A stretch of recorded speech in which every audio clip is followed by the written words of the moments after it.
special guest today, a sign of time.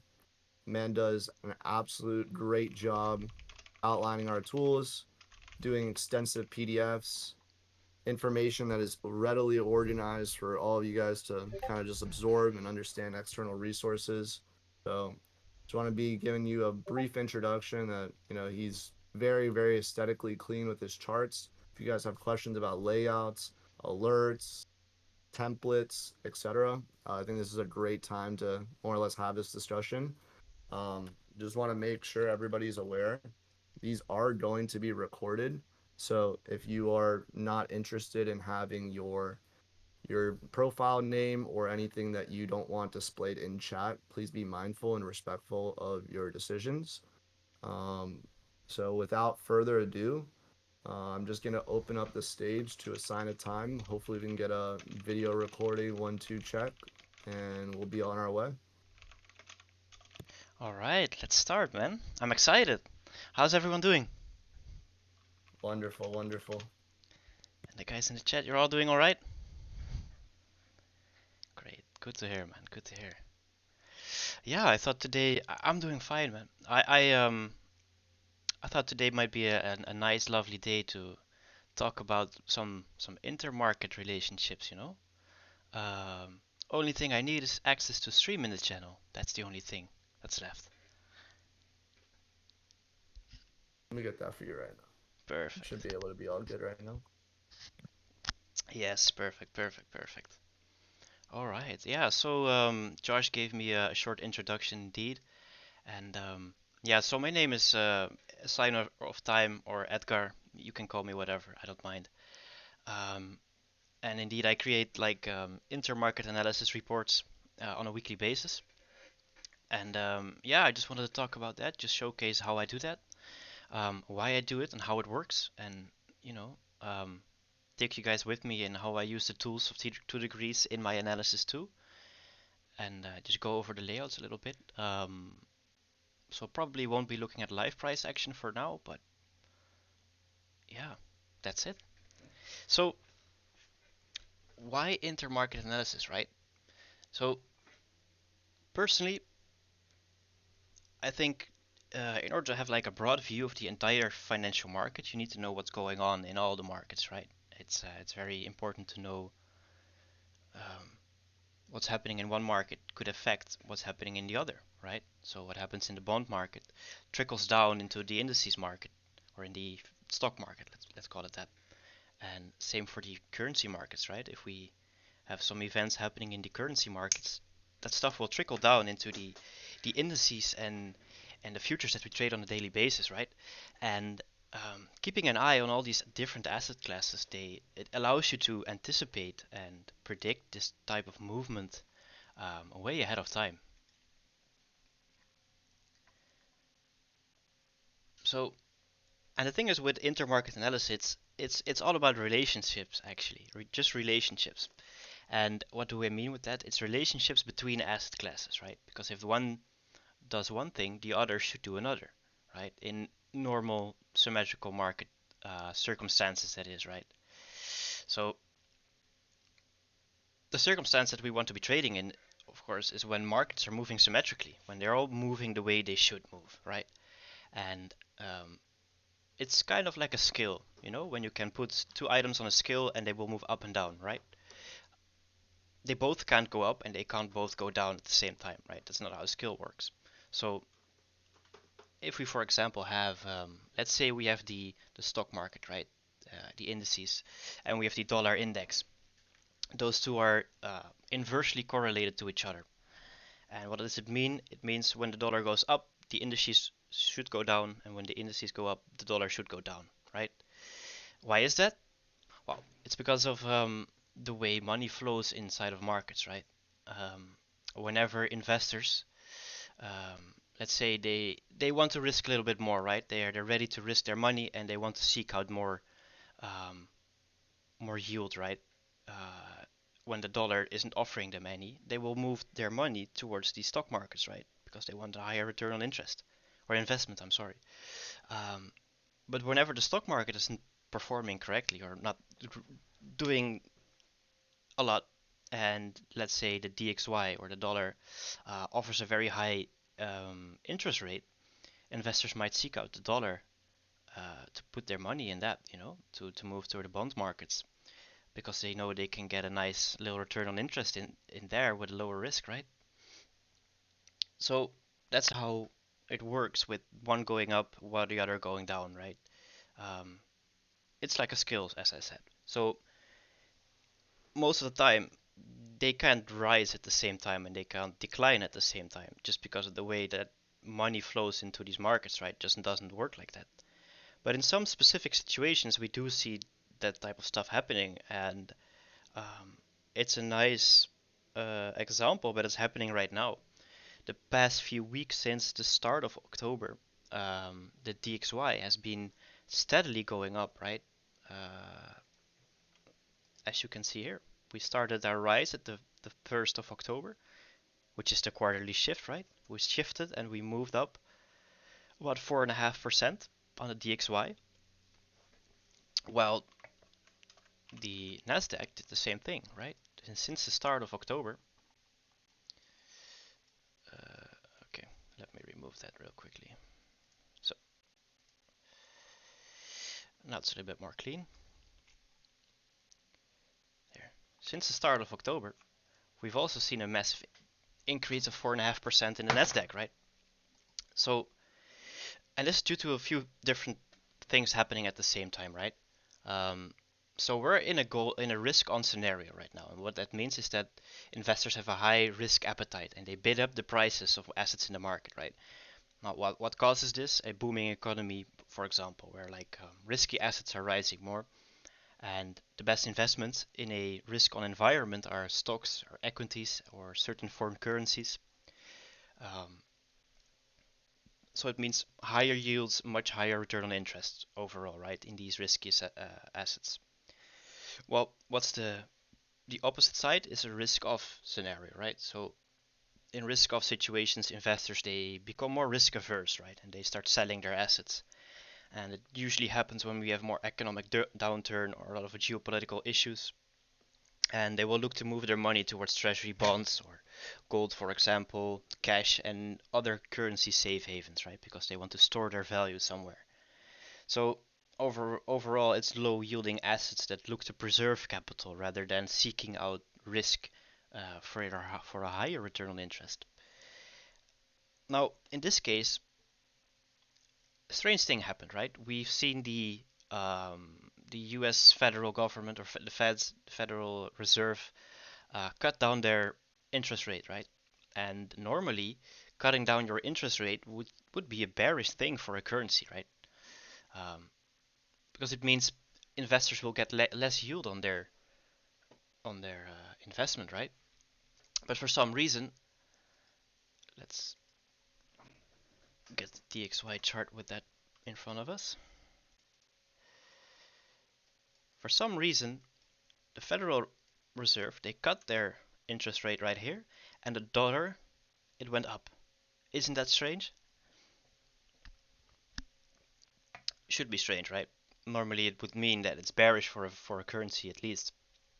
But in this case, um, the U.S. economy kind of had a soft landing, or well, the U.S. economy came out better than expected, so hence the increase or the rise in the dollar, right? So then we have like a cracking correlation, right? Because the DXY and the indices are rising at the same time. So that's already a little small hint or a form of SMT um, that's a little bit overlooked sometimes, right? Because we can't go both up, so there must be some issue or something um, must be up at the same time. Now, let's see. And I believe also that the dollar will go down in like a longer term perspective, right? My view on what's happening right now is that most probably um, commercials are um, distributing their long positions from down here, right? You can see this is the COT report indicator by 2 degrees, by the way. It's the free one. It's amazing. I don't have to look at the reports anymore. So we saw a massive increase in long positions right here, the day of the rate cut, right? So what's most likely happening is that they're distributing their long positions from down here into the premium end of the range, right? At all the buy side liquidity pools. And overall, I do see the dollar going lower. And what can be a small indication of the dollar indeed going lower? Well, if they start selling their positions right here, right? If they start building short positions in premium end of the range, it might indicate or give us a hint that they're building up for something, right? For something in the longer term, because they're also net long at this point. So the COT works as follows. You have a midpoint, which is when they are neutral, and everything above the zero line is it means that they are net long on their books, and everything below it they are net short, right? But they can be net short and still go long, go short, go long, go short, right? Because it's all a hedging program that we're following. Now, if we take a look at another tool, also by 2 degrees, by the way, thank you for these, is the open interest. And what the open interest is, it's like a collection of all the orders that are, or all the open contracts that are currently in the market, right? And with the open interest, we can measure the strength of a movement. So just by looking at if the open interest is rising or if it's falling, we can measure if a move is indeed valid or if it's strong or not, right? And what we can see is that the dollar has been going up while the current open interest has been going down. Now, what that means is that the movement up is likely to be less strong. It's likely to be a weak move, right? So that adds to the fact that the dollar might be doing a fake move upwards before going lower, right? Market corrections happen all the time. I mean, look how fast we went back into the range relative to how much time it takes um, going down and up in the previous month, right? They took, let's see, 55 days, 55 days, something like that, 37, and now we did it in 18 days, right? Let's see. And what might be fun is going over one of these reports, maybe, just to see what I do and how I do it. Let me grab one for you guys.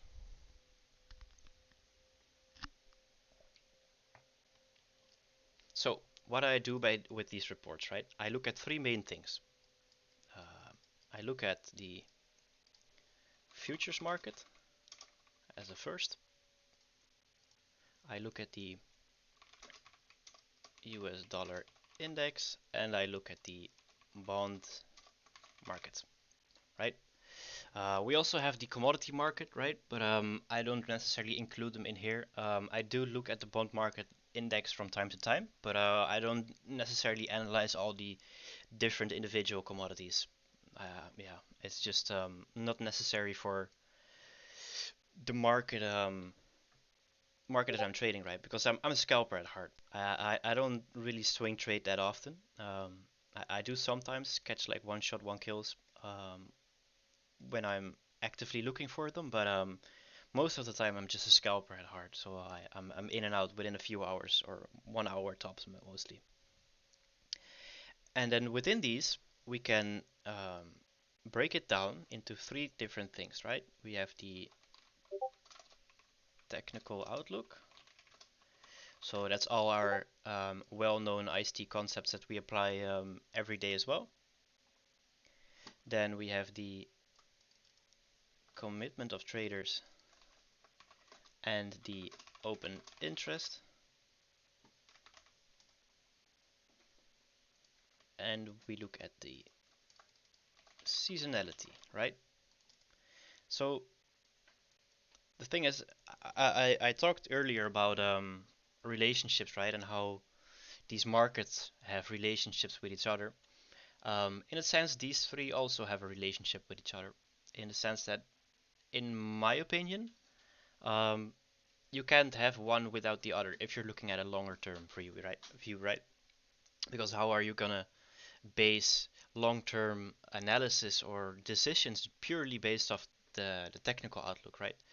Because there might be underlying or hidden um, signs or signals that have been given by the COT or seasonality that stuff might change, right? And you're just looking, you're married to a bias, right? So that's why I'd say definitely include um, these fundamental parts, especially if you are doing longer term outlooks, right? So I do these for every there for all the markets, right? And what happens if you have all of these combined, you get a very specific view of the fact if everything is aligned or not, right? Because the futures market might say we're going up, up. The dollar might say I'm going down, right? Uh, and then we have the bond market, which we can also split into two parts, which are the bond yields, and the prices of the futures. So futures, right? And the thing is with the bonds, these two are also inversely correlated, right? Whenever the yields go up, the futures price goes down. Whenever the futures price goes up, the yields go down, right? And these yields, they are directly correlated to the dollar index, right? Because what happens if we have higher yields on the bonds, right? It means investors will be more likely to put their money inside of the yields, which leads to a higher dollar, right? And if the yields lower, it means people will be probably looking to move their money from the bond market into the futures market, like or in the stock market, for example, or equities or whatever.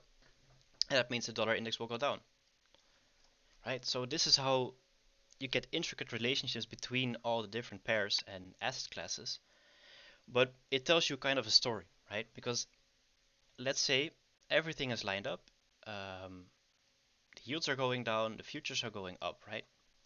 Up.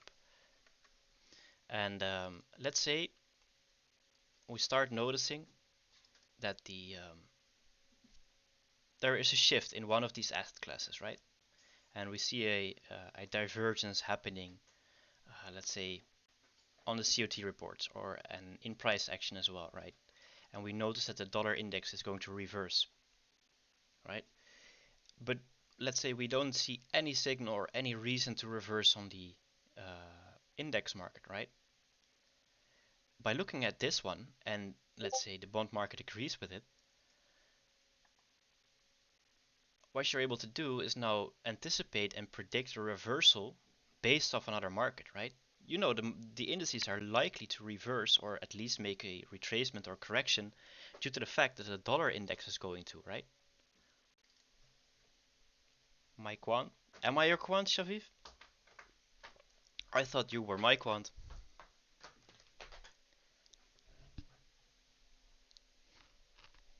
Head of fundamental. Did you have a great stream? It was awful. How was it awful? Tell me. You came out alive. Well, luckily, yeah, you're here. The price action. I haven't looked at it today, to be honest. Is future okay too?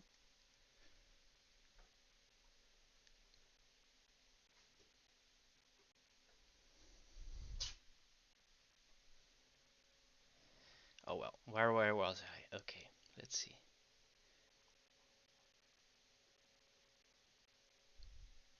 Great value. Thank you, David. Thank you. Just like you, right? You also provide great value always. So where was I? I forgot where I was. The futures market and the intermarket relationships. Yes, of course, of course. So and then within the technical outlook, you also include the IPDA lookback, right? The lookback function, together with the Q quarterly shifts, right?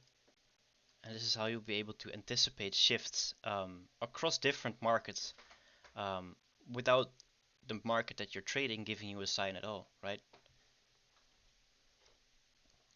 Because due to the fact that the dollar index has been going higher and higher and higher, we can see that the Nasdaq um, had more struggles going higher. You see, we've been stuck in a range for how many days now? A full week or a little bit more?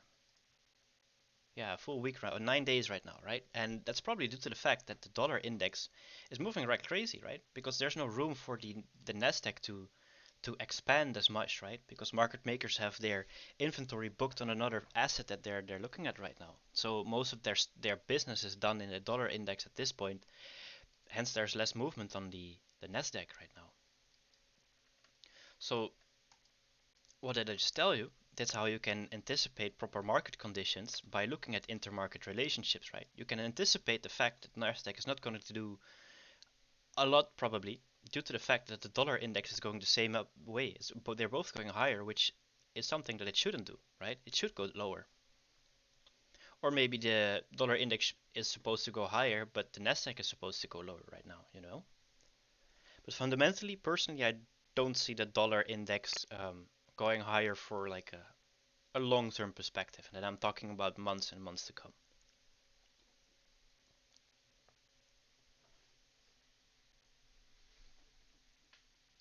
Let's see, I see a few people typing. Not sure if there's any questions, by the way, because if anything is unclear or if I'm going too fast over something, just let me know. I'm happy to repeat it even 20 times.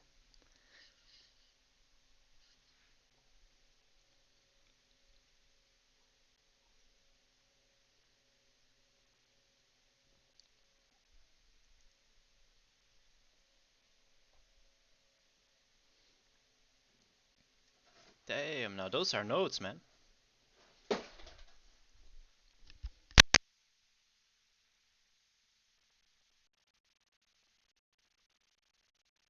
Love to see it. Where will the recording be available? I'm not sure yet. I think it's gonna be posted in here, so you can find it in here in the Escape Discord, of course.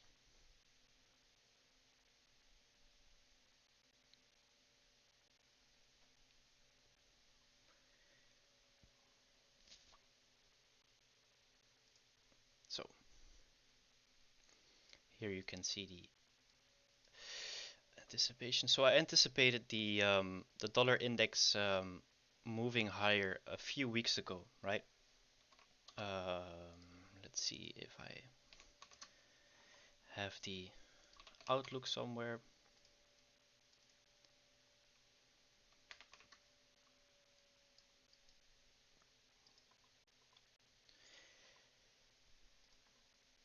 Because all of this is of course not possible if you don't have a proper understanding of how they move the markets and how they manage their positions. And with they, I mean market makers or smart money, or however you want to call it, of course. Let's see.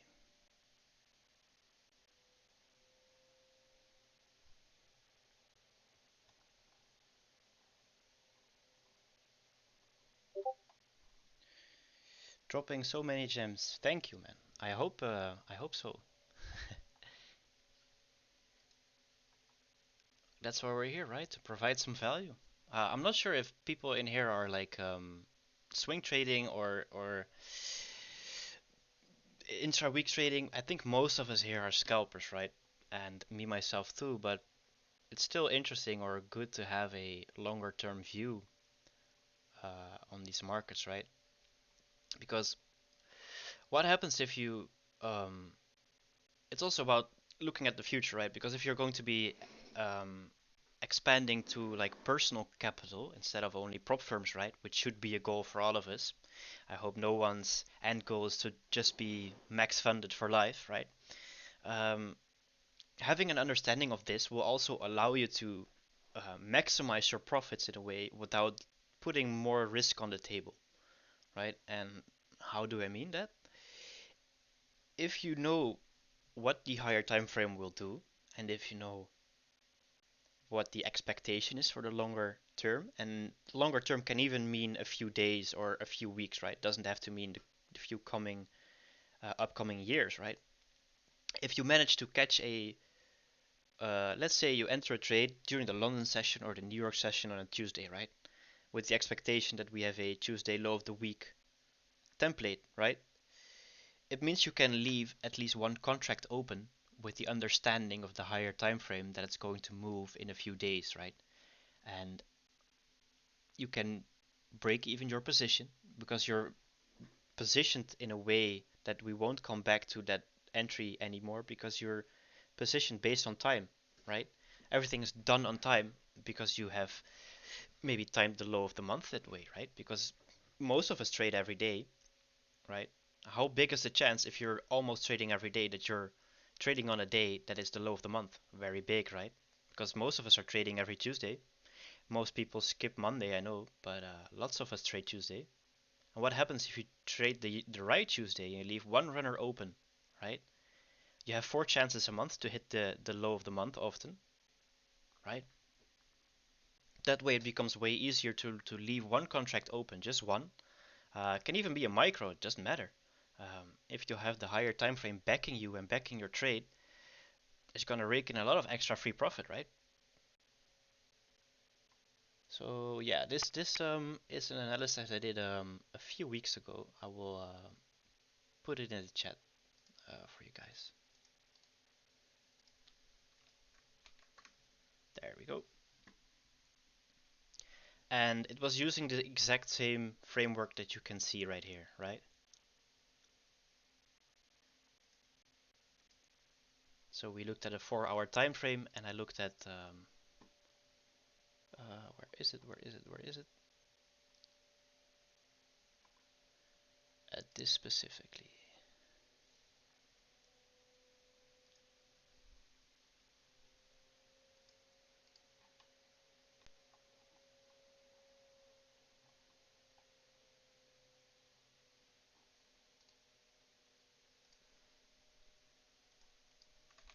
There, another one.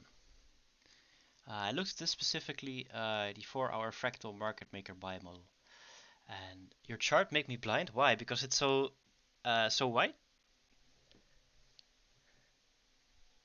It's like a flashbang in your face.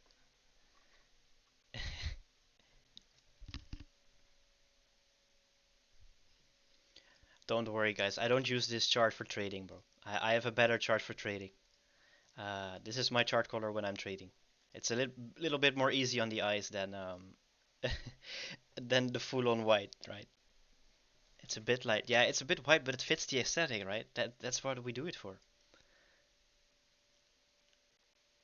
So these were the levels I was looking for, right? Um, in the reports, and well, seems pretty spot on. So what this is, right? We have a big consolidation right here, and whenever they are going to expand, you can project -1 from this range right here, and the -1 will project a symmetrical swing, right? Because we have one swing right here to the downside, and a one exactly symmetrical swing to the upside, right? It's going to be the exact same. And this gives you a very high probability target or area you can look for, and it should go to at least -1, those projections, right? Because the market it moves in symmetrical moves all the time.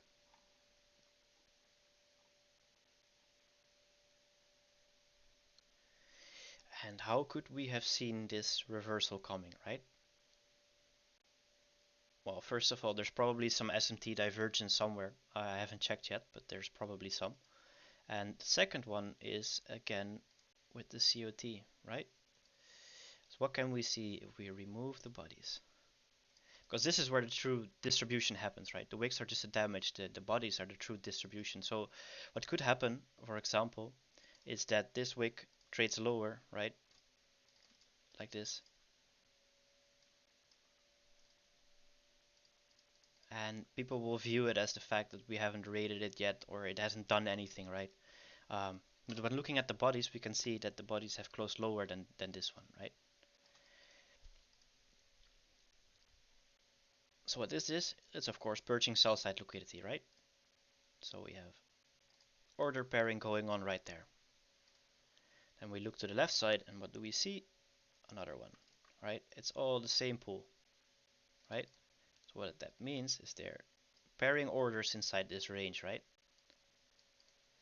But how do we actually know if they're doing that? They might just as well be just consolidating right here for ready for another distribution leg lower, right? That's where the cut came in, but it disappeared. 1 second. There we go.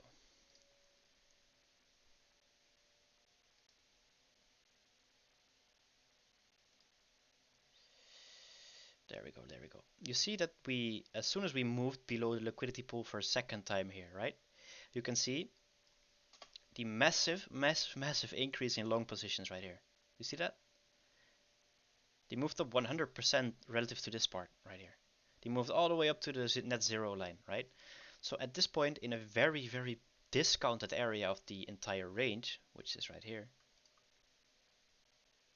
it's the most deep discounted area you can get, right? Because if you would divide this um, into again with the premium to discount, you could see that this is the most discounted area of that price range, right? Because relative for this quadrant, this is a premium end of this quadrant, this is the discount end of this quadrant, right? You can see that they are order pairing in the most deep premium or deep discount part they can find here, right? And what they're doing is indeed increasing their long positions right here. And they're slowly but slowly and surely building up their long positions right here while they are moving price higher. You see that? So what's happening is essentially they're stacking up on long orders right here, right?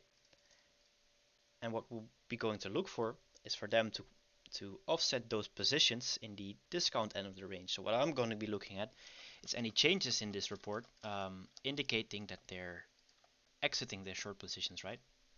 How can we measure that also? Like I told you, the open interest, right? If the open interest starts to decline heavily, it means that they're going to uh, offset their long positions, right?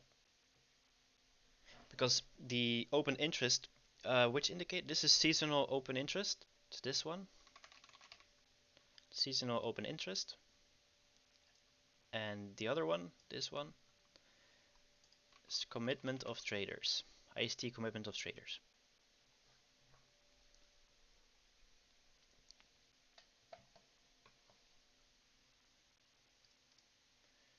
But as I was saying, you can, by that means you can measure if they are actually um, one of my yeah, me too, one of my favorite indicators, and it's free too, so I love it.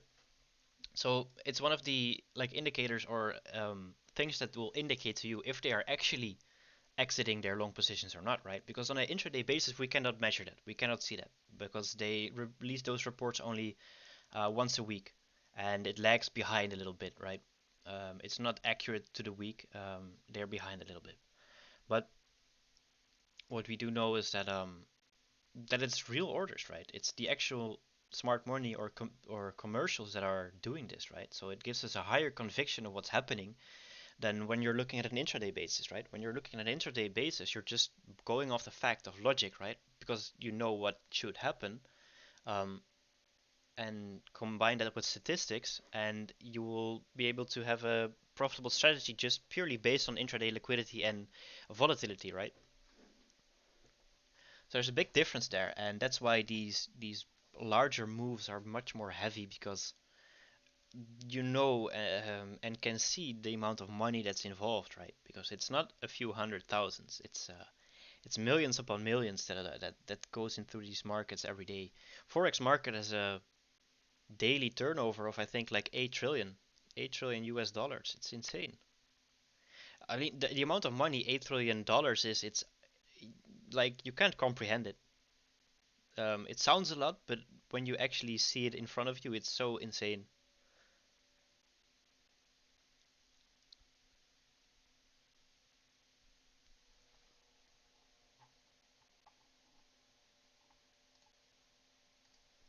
Let me pull up another picture for you guys so you can see this. So this is what I was referring to with the chart up here, right? this is like a intermarket index. We measure what's happening on all of these assets, right? And we can see what's happening on these assets. And that way, we can determine if what we're seeing is correct or if the markets are decoupled or not, if they're moving symmetric or not.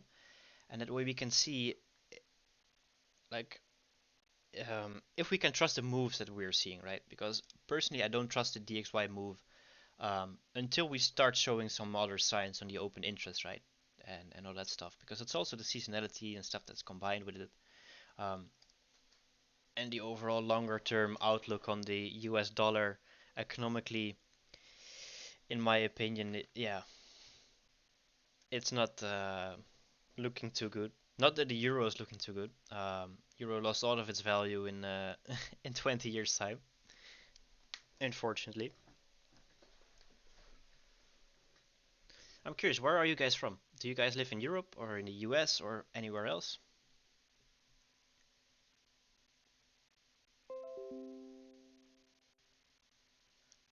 Dutch. Oh, you're also Dutch. Nice, man. You can probably hear by my accent that I'm Dutch too. Damn. Damn, Pakistani, Spanish, and English at the same time. Germany, welcome, man. Middle East. Damn, it's so international in here. I love it. Yep, Steentje. Yeah, I could see on your name that you're Dutch. Just got here and you have to learn this. Well, honestly, this is all you're Dutch too. Wait, what?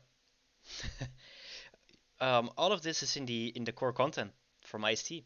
It's just the bare basics that he teaches in month 4 and 5, I think, out of my head, and in 7 or 8 as well. You're Dutch too. Yeah, I believe you right away. Cap check.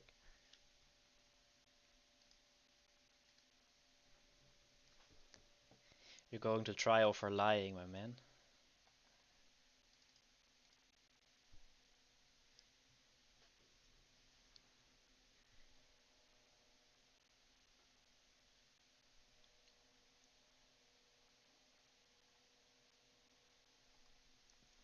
So let's look over some more stuff as to why I think the every no yeah you're a Mamma Mia man indeed. Italian man, I love Italy, man. I want to go back. I visited Italy like a few times, but I love it there. Thank you for teaching it. Yeah, no problem, man. I'm glad you find some value in it. So we have the three markets, right? We have the US 30-year bond yields, we have the 10-year bond yields and the 5-year bond yields, right? And these are moving in sync, right? And we can see that the 30 years a little bit ahead of the rest. Let's put them all on a daily chart just to make it clear. Yeah, so the US 30 years almost above this high. US 10 is nearing it also, and US 5 is lagging a bit behind, right? Oh no, what did I do? There we go. We can look at the seasonality of the bond yields, right? And we can see that this month is supposed to be bullish, right? We're supposed to have a massive incline and a bottom right around September and a bottom right around October, right? Which you have. So the expectation of the seasonality is to form in the low right here and another low right there.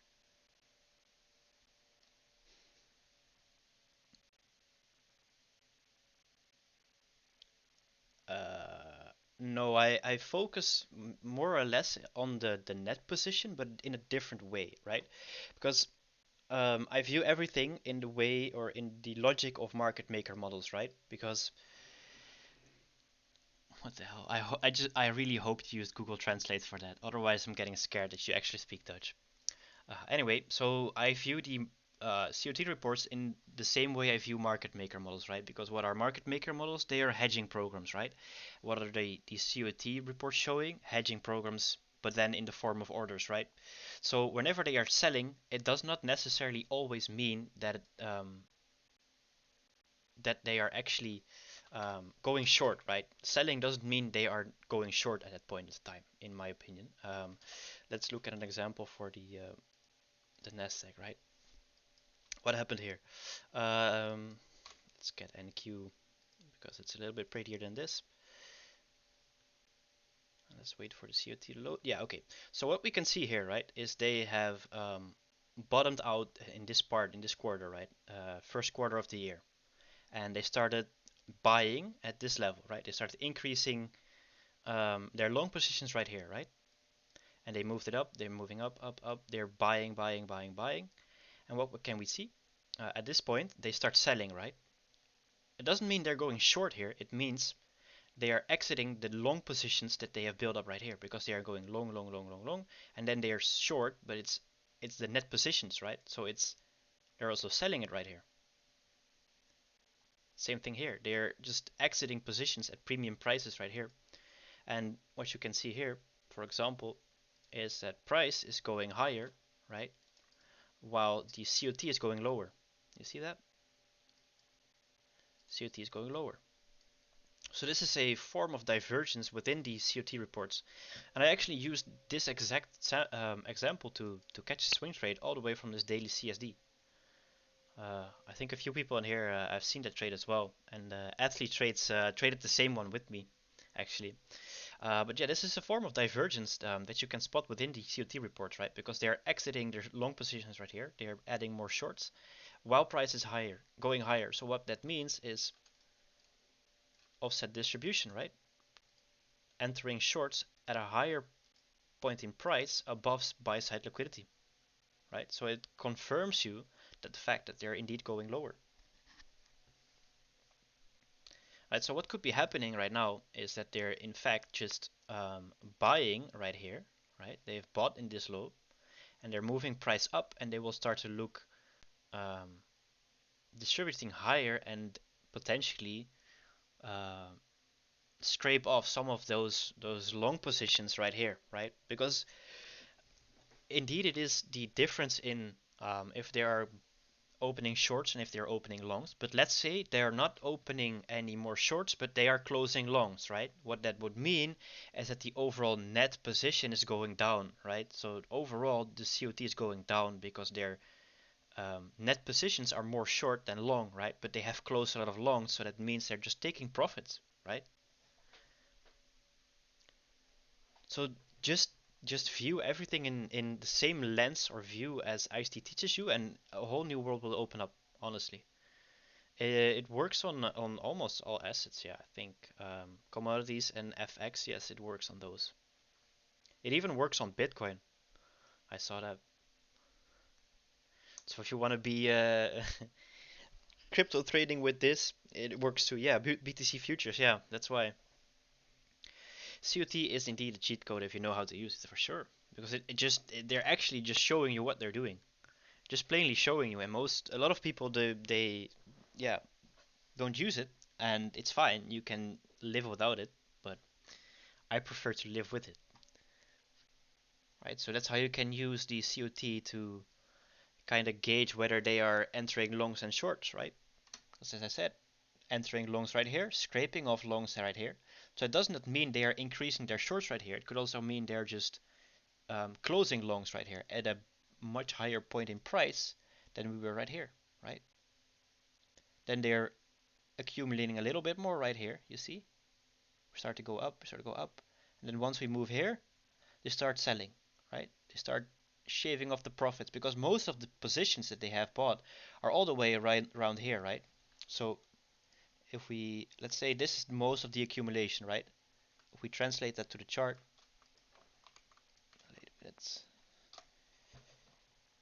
it would mean that most of their buying would be right here, which would still be a net profit if they sell above in this range, right? Everything in this range is just a profit for them.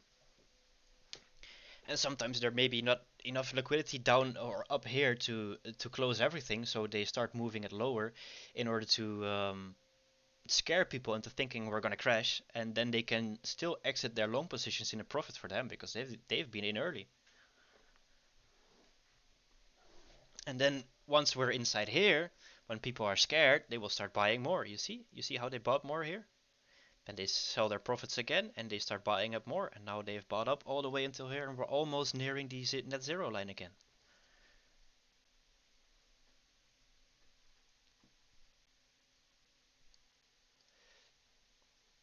Anyway, let's go back to our DXY case study.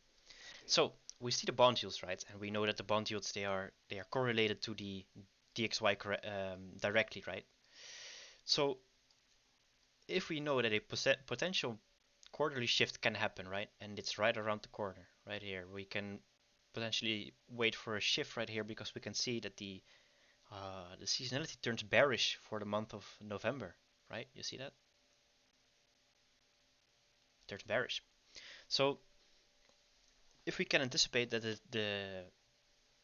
the bond yields are going lower, we could also apply that to the DXY, right? We could also expect that the DXY will also feel that. And if we look at the DXY, what can we see? Probably the same stuff happening, right? Yeah, we can see here's November, that November is going down or relatively sidewards, and then December is a heavily down month, right? So that's how we can anticipate the smart money reversal in a possible future market maker sell model. We can anticipate that way in advance. Because what happens if we start seeing that the COT is going lower, right? They're exiting their long positions.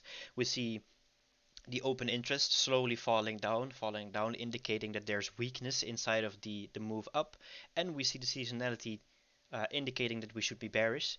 And then we also see, like, for example, SMT divergence on the daily chart or the weekly chart or whatever across multiple assets, right? If we see it on the bonds, we see it on the DXY, we see it on the Nasdaq, for example. How big is the chance that we're going to catch, or we're able to catch, like a super move downwards, right?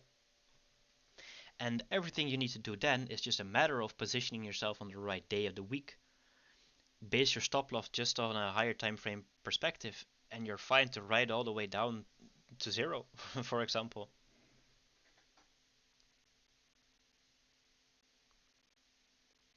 I saw someone typing, so I'm not sure if there was a question or not.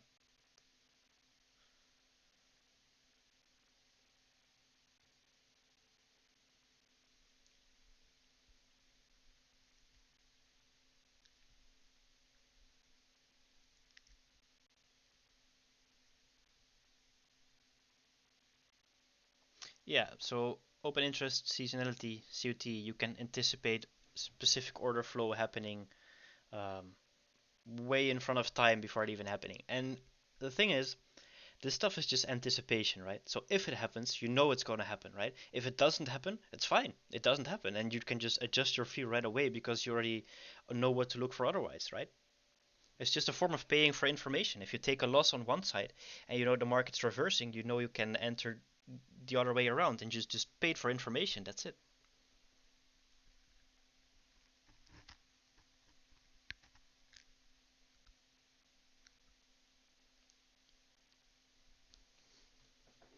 Yeah, my it's a quote of my mentor. He always said I don't look at losses as a loss, but rather as paying for information. Because if I know I'm wrong on one side and I know the market's going to the other side, it means I can enter for free, kind of, because I know I have the knowledge that we're going the other side. So I all I did was pay for information in the previous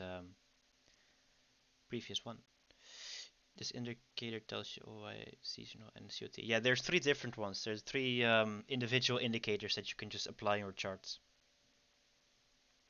So, and the way I have set it up is one layout, which is called Intermarket Report 1, and that's all the intraday or intra-week technical analysis that I do, right? So that's for NQ, right? For every single uh, asset. Then I have the other one with the split in three, where we can analyze three different assets at the same time. And then I have another one for the COT and the open interest and the seasonality, right? Because the seasonality on this one is down here. There. And then you can view it all at the same time, right? So we have the bullish climate for NQ, while we have bearish climates um, anticipated for the remainder of the year. But I always say, do please be cautious this year because we're in an election year, right? And election years tend to behave differently.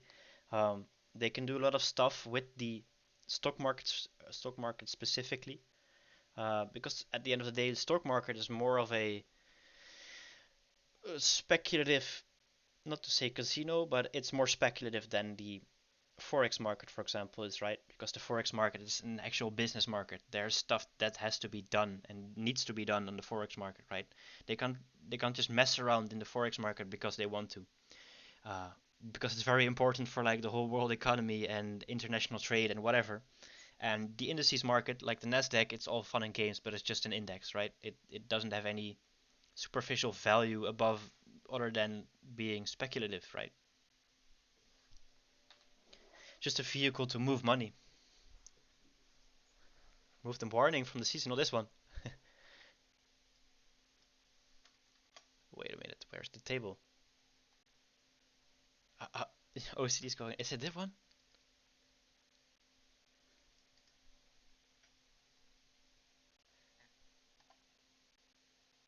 Oh, this one. The info, you mean? An uninformed majority will all lose. Oh, yeah, it's true. They will always lose. If you have information, if you have knowledge, you will win.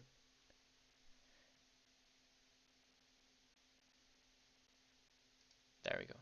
Show warning. I'm not sure which warning it is, but we'll remove it. Oh yeah, okay, that one. I don't even notice that, man. Honestly, I thought it was part of the table, to be honest. As I said, oh yeah, I recognize you. I know. If, for example, stuff like this, it bothers me so much. If the line were to be like this, for example, I can't handle that.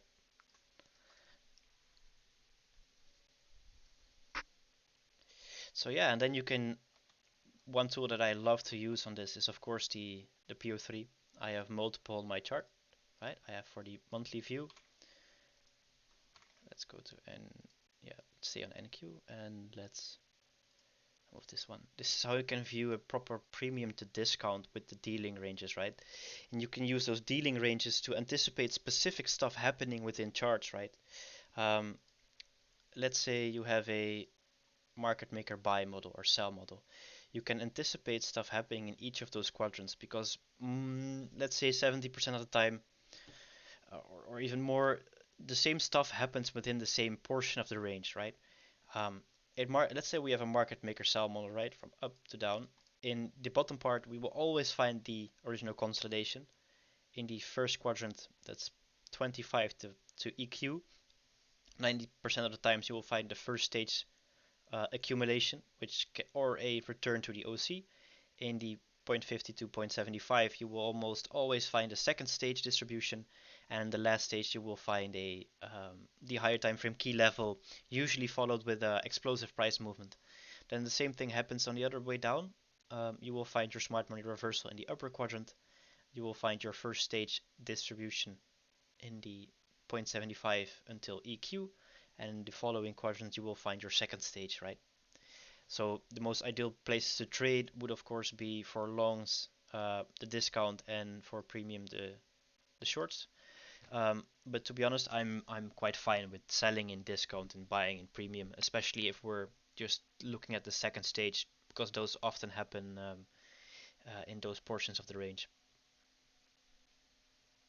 So yeah, I do think the dealing range addition is a very nice addition to enable in order to look at specific stuff happening.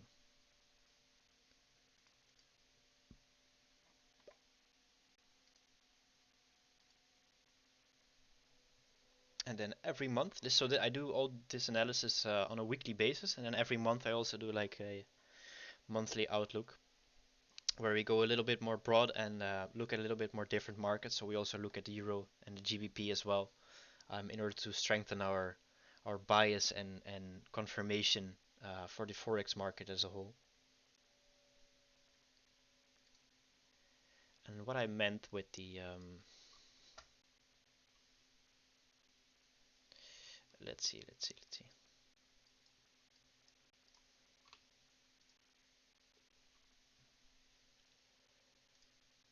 There was a nice range that I could show. Uh,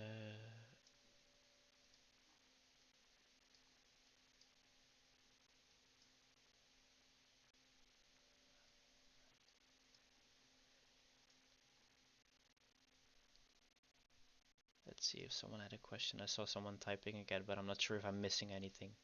If I missed any questions, by the way, let me know. Sometimes I read over them. Let's apply the. Where are we? There we go. So, let's say we're looking at the Forex market, right? We need a DXY. We need the Euro. We need the British Pound. We can apply the. If I look back on it, what you can see is that we, as soon as we shifted from October, we had a massive shift, and now we're moving towards the 60-day liquidity, right? If we anchor it on the start of the month, right?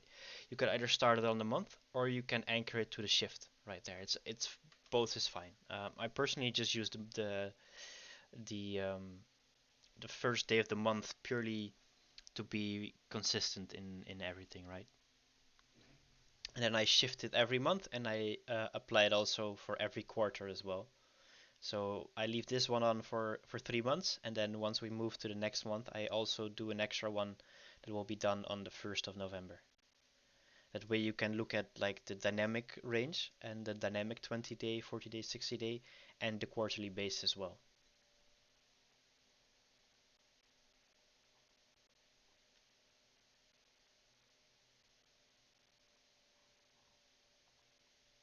So if you guys want to see any other stuff from the reports or something, any pictures, just let me know.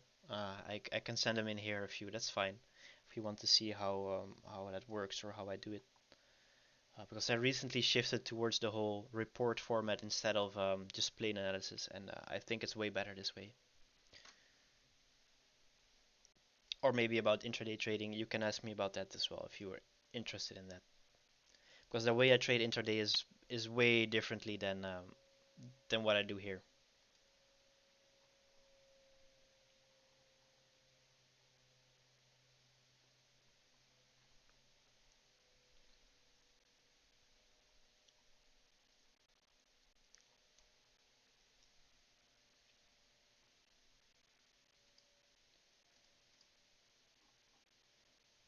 Well, aren't I glad that I'm not trading today? Look at this. Full on barcode market, right? You're voting for more live streams? Well, this isn't a democracy, man. It's a dictatorship. No, no, I'm kidding. Maybe we'll do more. But I'm not, but then you guys gotta give me some topics to talk about. Because I came up with this one, and it has to come from both sides, right? So you guys have to give me some topics.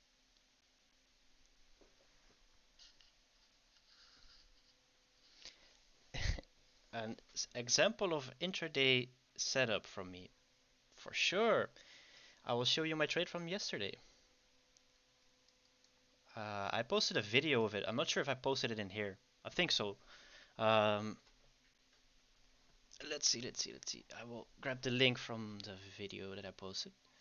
We can just discuss that trade if you want to. That might be interesting. Because I look at very different things on an intraday basis compared to what I look at on the higher time frame. That's why I also have a different layout for it, right? Let's see.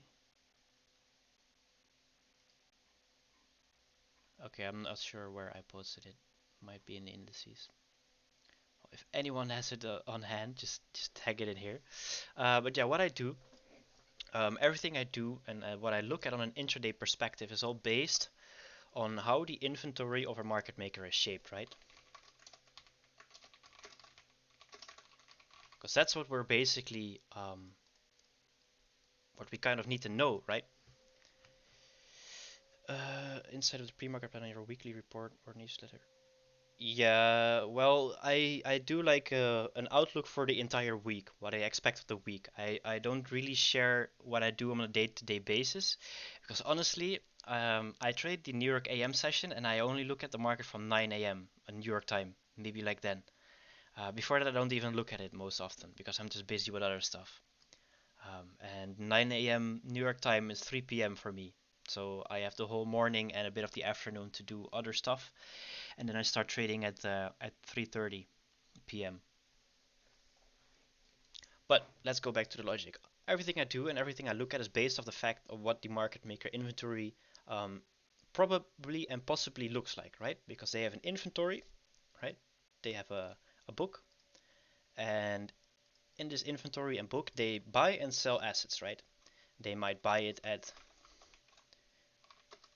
$1, they buy it at 1.1, they buy it at, let's say, 1.12, right? And they're buying this so they can be able to provide a fair market for everyone, and they can provide efficiency in the market, right? Because if you're trading in a sense against them, right? Most of the time, the opposite party of your trade is going to be a market maker, right? So, and in order for you to buy, they need to sell. In order for you to sell, they need to buy, right? So they have a whole lot of buys and sells spread out over a whole lot of um, price ranges, right? So they buy and sell on all different prices, right? And they will look to be heavy, or they will look to have their inventory based on the fact of, is something a fair value to buy, right? Is it a fair value to buy for them, or is it too expensive to buy for them, right? And how it works is, let's say we have the RTH chart, right? Because I just look at it on an RTH basis. And we have the dynamic RTH gap pro plus, of course. Amazing indicator. The RTH gap can delineate a form of premium to discount for you in the indices market, right? If we're looking at the regular trading hours, because everything before that is all low volume compared to what's happening in the regular trade hours, right? So everything in the pre-market and London, it's all what you're trading is mostly market efficiency and inefficiency and just intraday volatility, right? But with this, um, what I look at is when a market opens lower, right? Then we have a previous closing price right here, and we have a opening price right here. If this is the open price, that means that everything below the open price is cheap, right? Because this is like a baseline for them. We open at 20k 402.75, right? So that means that's the baseline that they're looking at for their inventory. So and if they're looking to push prices higher during the day, right? It means that everything below the open price is cheap, right? That's why SD says, buy below midnight open and hold until London close kill zone in forex. Buy in London below midnight open and put a stop loss on of 30 pips and you're fine. You will make money. And the same kind of thing you can apply here. As long as you buy below the 9:30 open um, on days that you're expecting to go up, you have a very discounted price, right? And now we have this gap as well, which is also a gap down, which means that everything in between this is also discounted relative to the closing price of yesterday, right? And we can add a nice little indicator from Yoshu in here. Statistical volatility, where is it? Uh, Here, there we go.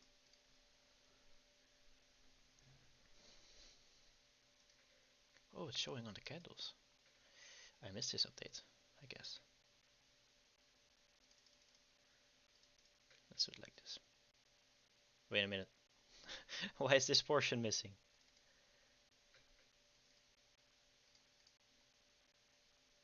Okay, I'm not sure why it's missing. But anyway, when the market opens, right?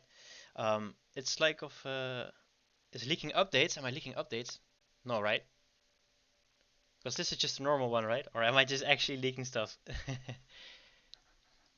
Look at him, Josh demolishing the charts.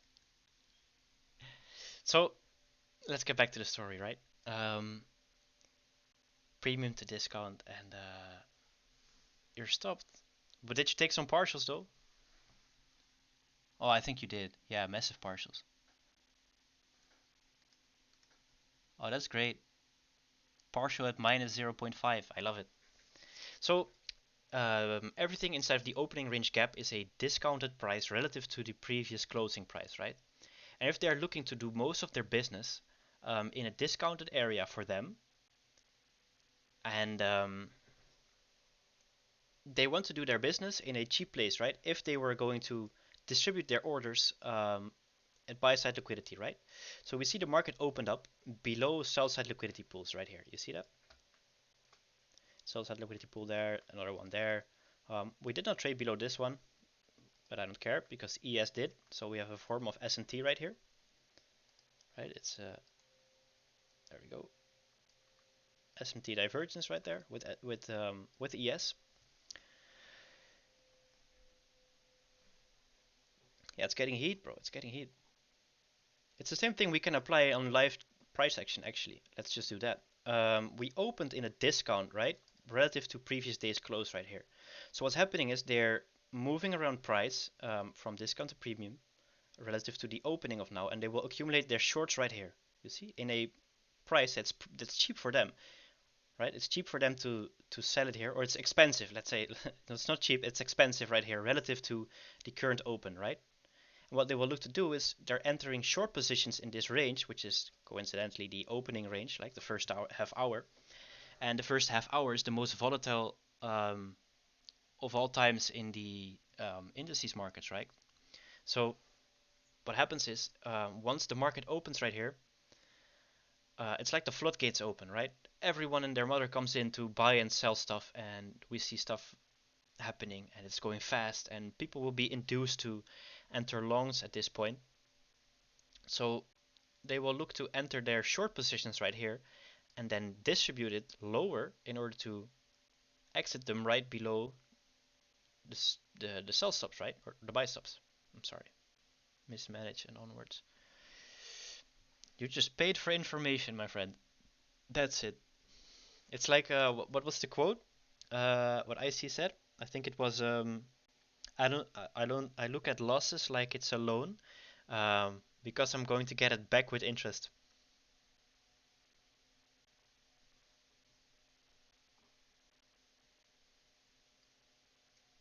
So I combine the fact that I'm looking at it in a way of premium to discount relative to what I expect the market maker to be doing on their books, right? Because I expect them to buy below the open, right, in order to push price higher so they can then offset their orders above buy side liquidity pools, right? And no, you can't really see it that well, but this is a market maker buy model right there. You can probably see it better on the electronics, how it looks like, right? We have the overnight liquidity, which is right here and right here and anything in between this, all the highs and lows right there, right? And then we see the fact that ES traded below the sell side pool, which is, means they're doing offset accumulation on ES and they're reaccumulating on NQ, right? SMT divergence. And we can see market opens and trades lower immediately, so a lot of people will probably um, be going breakout short, right? That's how it works. A lot of orders will come in the first half hour, and what we can see is how institutional order flow just kicks in at this point in time, right? It doesn't always happen like this because you can see today was horrible. Um, but you can see here how institutional order flow kicks in as soon as they are ready to start the buy program. As soon as the market opens, right? We can see all the down close candles, they get respected. You see? Down close candles, they get respected. Down close candle gets respected. Down close candle gets respected. And we move higher and higher and higher, right? So I will be looking to align myself with the fact that what they are doing, right? So I look to frame the market maker models, right? With the understanding that they are going to be building their positions and bill and do most of their business in a discounted area, right? And then once they move price to a premium area, I will look to exit my positions the same way they are doing, right? Because you can see how they are moving price above overnight liquidity. And not only overnight liquidity, right? Because we can kind of disregard the whole overnight stuff and we can just move it to regular trading hours. And what we can see is the fact that they are moving it into a premium end of the range, which is also just still the premium end of the um, in the premium end of the opening range gap, right? And they start to let price go sideways, and it goes sideways and sideways. We're just accumulating more orders right here. They manipulated price to go below the sell stops of the AM session, right? During the New York lunch, we can expect price to move below AM stops, right? Who has been making money in this first portion of the day, right? It's the longs. Longs have been making money. So they push price down during the lunch in order to stop out the people that have made money, right? Below all the sell stops right here, and then they continue their way. It's just IST core content month 10, right? Index futures, and then the daily profiles. It's just the most basic stuff that there is. Um, but sometimes it gets overlooked in my opinion. But you can see how they manipulate price and move it lower before moving it towards their desired um, direction, right? And if we look at it from a premium to discount stance on the whole daily range, you can see they move towards discount to probably reaccumulate some orders right here, right? Before moving it towards the regular trading hour buy side pools, right? And you see how they take out all the buy side pools that have been built up before sending it lower. You see?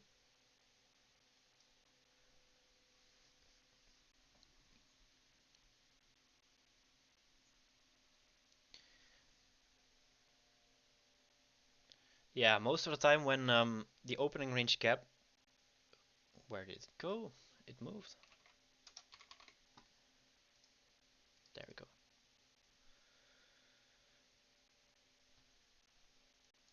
Most of the time when we fail to reach buy side liquidity or fail to reach the midpoint of the opening range gap and we start to weaken, it's a clear sign that we're going down.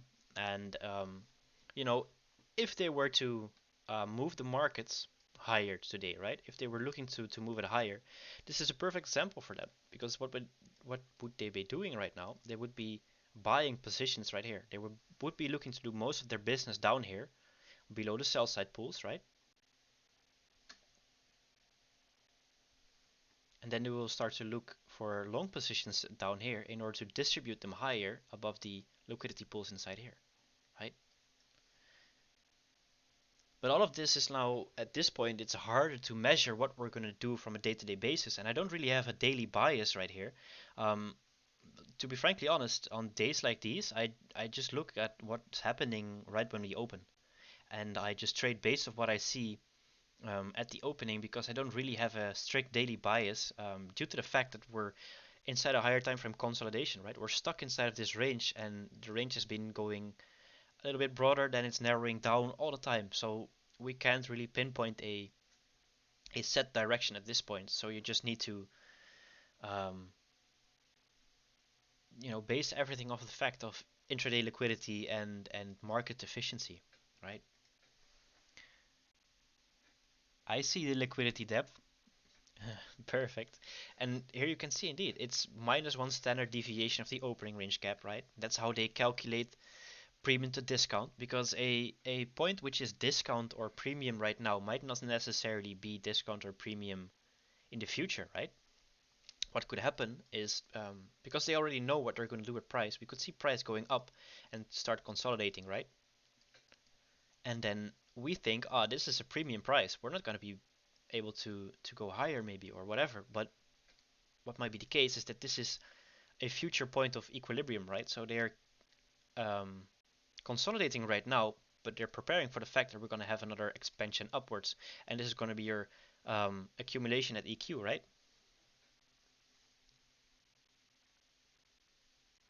You're a macro trader by nature, as in macro economic or macro. Okay, like intraday time windows. Okay, time. I love the macros, man. I honestly think it's the best thing he has introduced in the 2023 mentorship, to be honest. To be able to narrow it down so specifically, it's lovely. I'm curious too as to what everyone here trades, because I know you guys 2 degrees and Josh, you trade a lower time frame, and to Reese, you're a maniac on the 15 seconds. Looks like an AMD manipulation with the Judas swing below the previous day low. Yeah, well, we didn't trade below the previous. Well, we did trade below previous day low right here, but not below this one. And I would have liked it if they would take this one as well.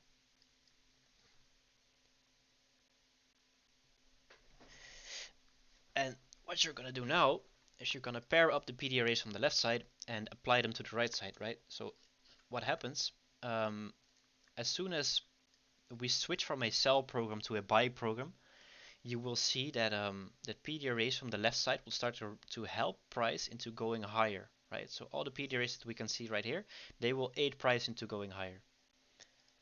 So we can mark out all the inefficiencies, for example.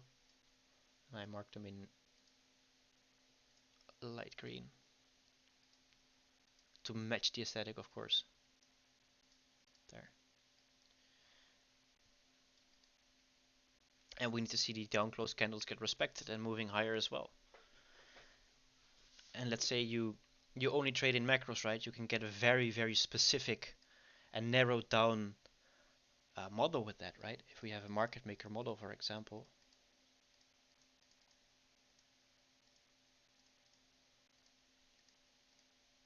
like this,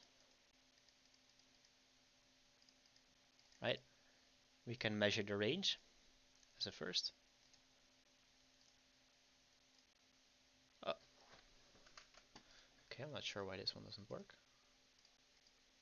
Because this is how I did it when I started out, right? You can make your model very specific, or when I started out, I did this last year.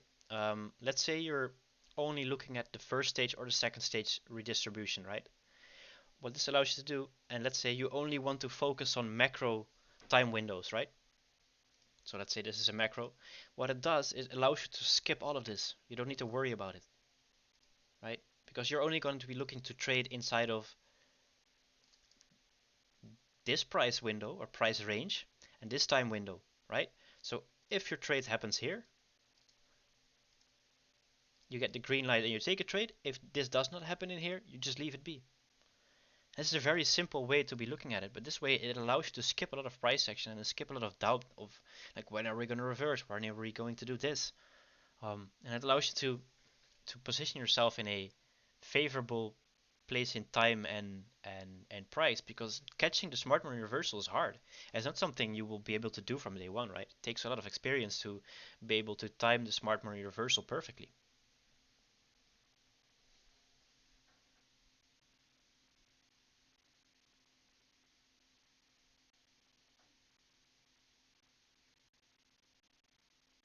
What's this? Oh, it's a screenshot of your Notion, probably.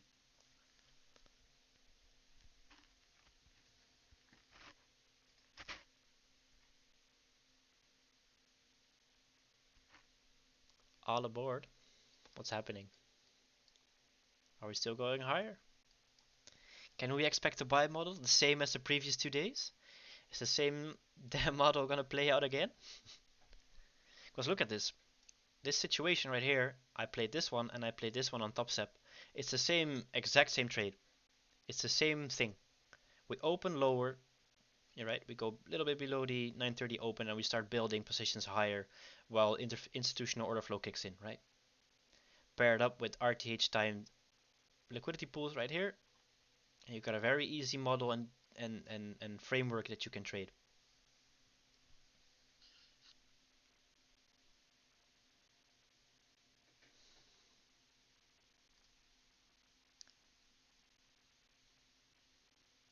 I just know David got this one right here on the 15 second, and he has already taken 20 partials out the way.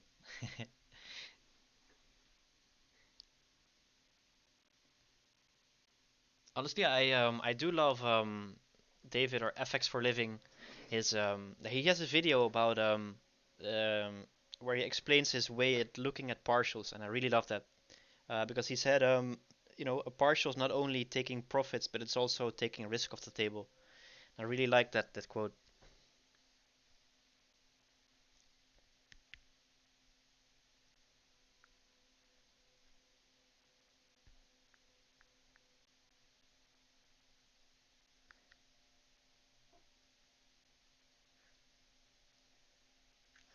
So yeah, I'm not sure if there's anything else you guys like to see or like to know or um, anything at all. Just ask me. Now's the time.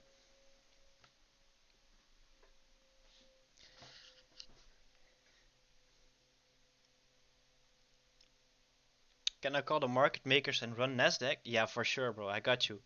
I just called them actually. That's why they printed this candle.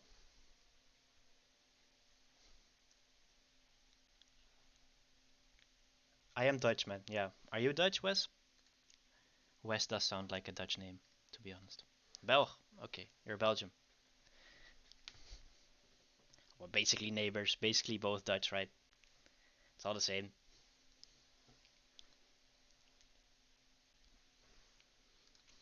I told you so. I told you so. He took the low.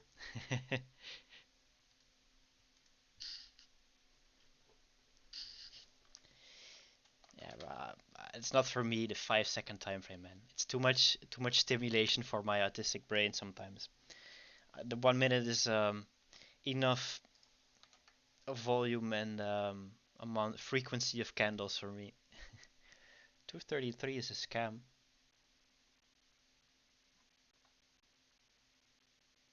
Oh, the deviation. Yeah, it's a scam, bro. Don't worry. It's all scam. IST is a scam too, man. Doesn't work. The concepts don't work.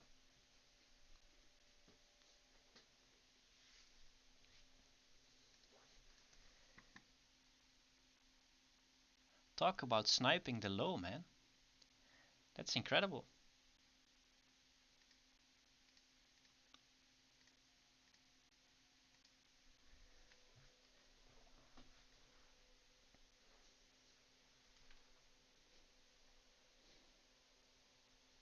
It's because of the new monitors that you're able to do this.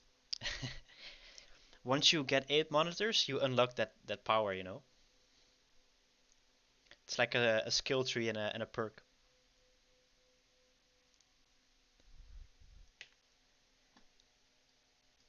I have uh, I have 3 monitors and a tablet right now, so I'm not at the snipe the 5 second low yet. I need to unlock that yet. I haven't unlocked it.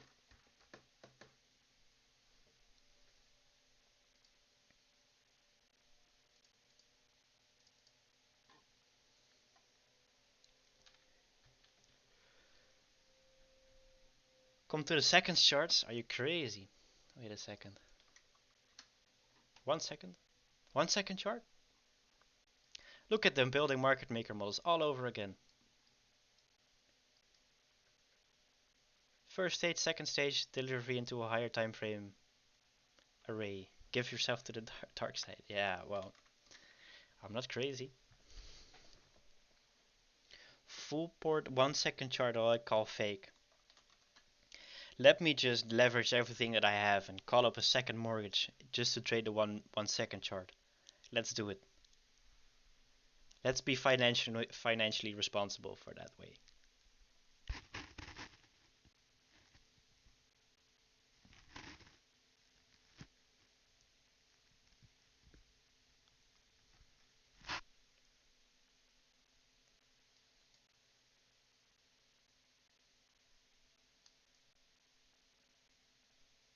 At the end of the day, it's all just market maker models. This is the same thing. It's just you see this happening, right? And you expect it to move away lower sooner, but there is a form of time distortion right here, right? Then they move lower below the sell stops.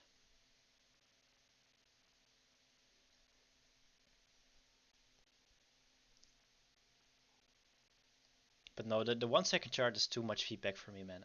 I'd like to keep my head clear, right? Think a little bit.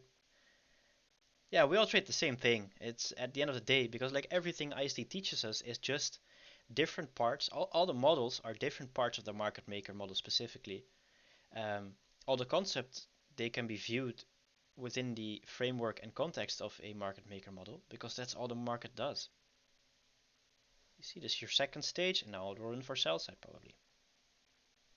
Or it will reach a very deep discount, accumulate back in discount, and then move, start a buy program to go to a high, to the highs.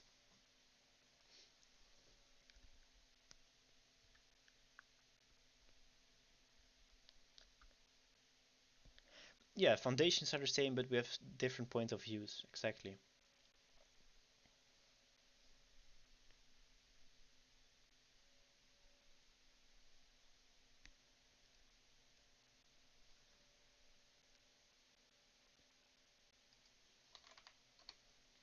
There we go. 5-second chart's already a little bit better than a 1-second chart. Man, that stuff is busy. All those people buying. Yeah, bro, it's the selling pressure, man. It's the selling pressure. Look at it.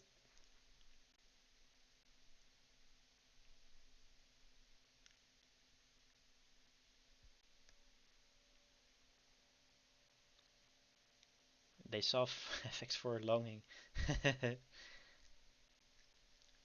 Yeah, don't take signals, man.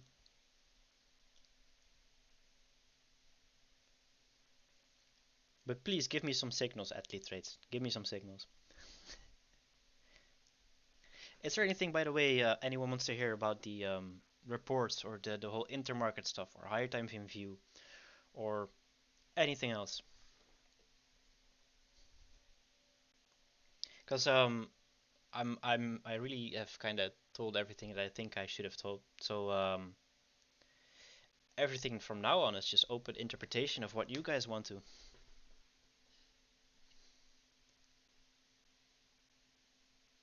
see, rejection block. Now they're going to start a buy program.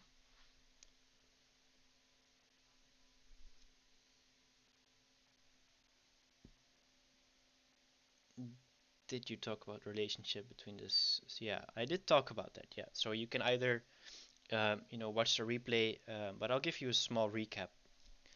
Um, so we have, there we go. We have both, right? We have the commitment of traders, which is the change in positioning of commercials, right? If they're increasing long positions, if they're increasing short positions, and then we have the open interest, which is the total outstanding amount of contracts, right? So that's the actual contracts that are being traded. And we can combine these in order to have a view of what they're doing, right? The seasonal open interest, or the open interest, let me put it like that, it will give us an indication whether the move that we're looking at is strong or not, right? If it's a strong move or if it's a weak move. Because let's say price is rising and open interest is rising, it means the move is strong, right? To see whether it's profit taking. Not necessarily, right? Yeah, in a way, because let's say we see the market going up, right? We see it going up, up, up, up, up, and we see the open interest slowly declining, right? It means total outstanding long contracts is going down, right? All the while we might see the buying go up, right? But it could be that it's not new buying, but it's adding short contracts right here, right? That we'll see the COT slowly decline too, and then we're able to anticipate reversals ahead of time uh, by combining those two. But I explained a little bit more in depth in the beginning of the live stream. But I'll make sure to upload the recording, and I think Josh or 2 Degrees will help me with that, getting it right here. Take notes. Yeah, notes. Send them notes. Send the notes, by the way. I think they will give XP for that. So make sure to send them in.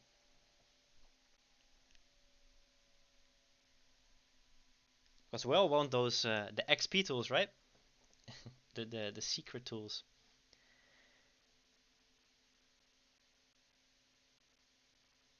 All right, you're building a template for the pre-market plan around like the intermarket concept or around the intraday concept.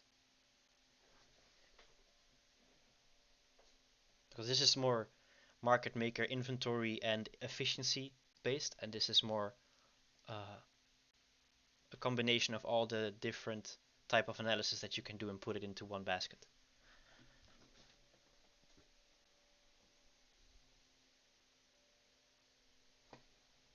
I will put this up, by the way, for you then. Where is it? I'm not sure where I left it. Where I left it.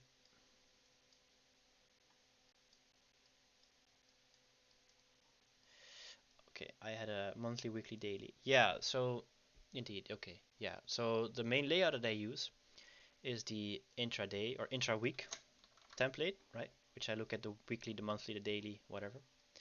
And what I have on there is the PO3 with the monthly candles. Then I have the PO3 with the weekly candles, okay, right? Then I have another chart with the IPDA look back, right, and the seasonality, so I can look at the three different assets at the same time. Then we have another layout for the long-term, more macro view, which includes the interest rate differential. It's this one. Interest rate and GDP dashboard. Very important, especially if you're looking at currencies. Then we have the commitment of traders. And then we have the seasonal open interest.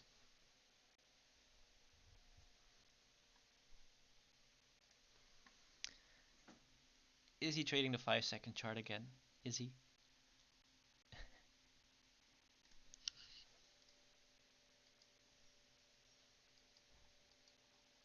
Like I said, it's all based on if then else statements, right? If this one happens, then that happens. Otherwise, the other thing will happen. One more time, the one for Forex. Yeah, it's not necessarily only for Forex, but it's the interest rate differentials and it's the interest rate and GDP dashboard. That way you can have a better overview of all the different interest rates from different countries, right? And you can also show the GDP of them as well. Yeah, I could share the layouts. That's fine. I will make new ones so you can like use it as a template. But I can share them with you guys. That's fine. So that way it saves you some time with adding all the indicators yourself, and you can just use mine. Makes it easier maybe. I will cook something up for the templates for sure.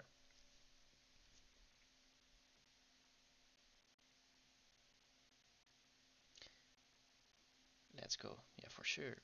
And so the open interest as well. Um, there's a lot of things you can do with it, right? Because it's not only when we're going up, it means we're strong. When we're going down, it means we're not strong. It's more than that, right? I had a small cheat sheet that I will share with you guys, right? Okay, so let's say we have a higher time frame PD array down here, right? And we see price consolidating, right? Or the consolidating inside of the PD array, and we see open interest going down, right? It's going lower. What this means is we're bullish, right?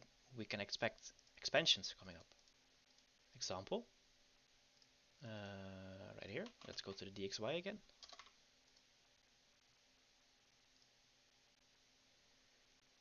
Let's close this out. You see how we have a consolidation, right? With a higher time frame PD array, old low, while open interest, which is the black one, is dropping. You see? Inside of the consolidation. What do we expect? Boom. Expansion. Same way you can look at it the other way around. Let's say we have a consolidation plus a premium array, right? A consolidation in a premium array, and we see the open interest going up. It means we can expect bearish movement, right? So it's just more ways how you can use it, other than the basic If we're going higher, we're strong. If we're going lower, we're not strong.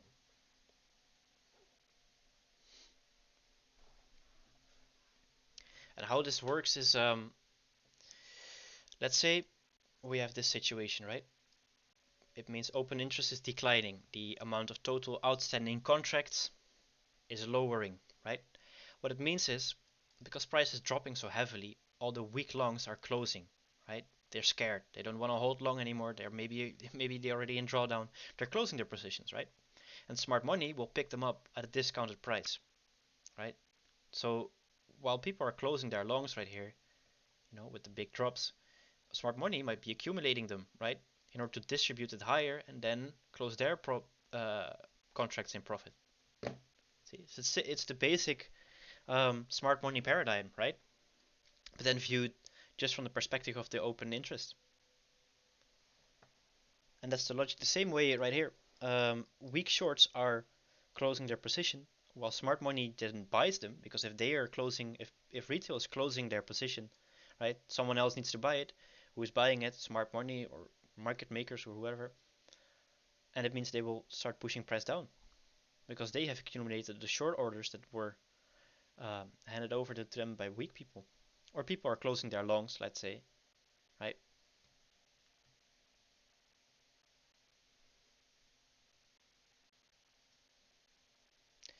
Right. I'm not sure if I have anything more to share for you guys or not.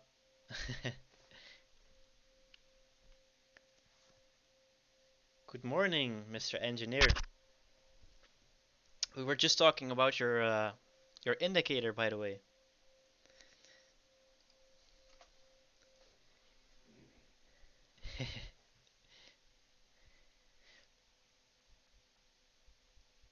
Yeah, it was very short, 1.5 hour, but we did a lot, man.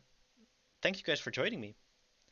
I'm willing to hang out a little bit more if you guys want to ask questions or whatever, but for the whole intermarket stuff, I'm not sure if I have anything more to share. Maybe in the coming weeks, if I find something new or whatever, or if I think of something.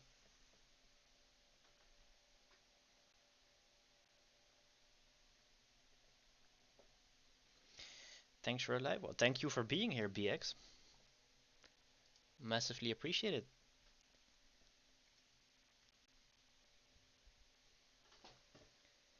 And our team, yeah. Shout out to the whole team, legends.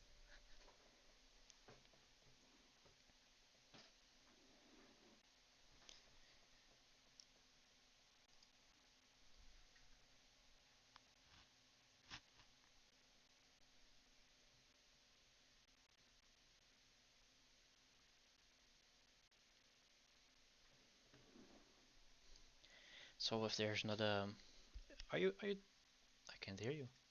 I see your mic going off, but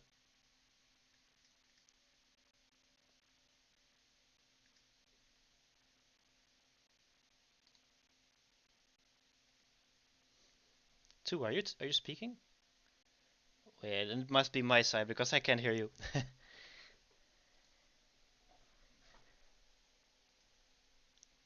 That's weird. User volume is on 148% now. Oh well, must be Discord then.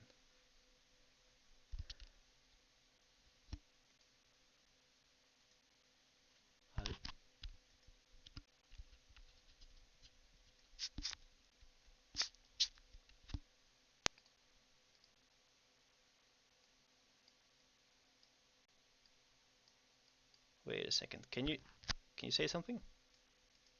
Testing 1 2. Oh, perfect. I can hear you again. Oh, there you Okay, go. there we Well, go. I There was we just go. saying, I appreciate you coming through. This is a good place to wrap it up. We're Yeah, gonna drop the recording, agreed. so send it our way, Yeah, and we'll do. we'll make We'll it do. happen again. Perfect, man. And I wish you a very nice day, man. And everyone else in the chat and everyone that came. Bedankt voor alles.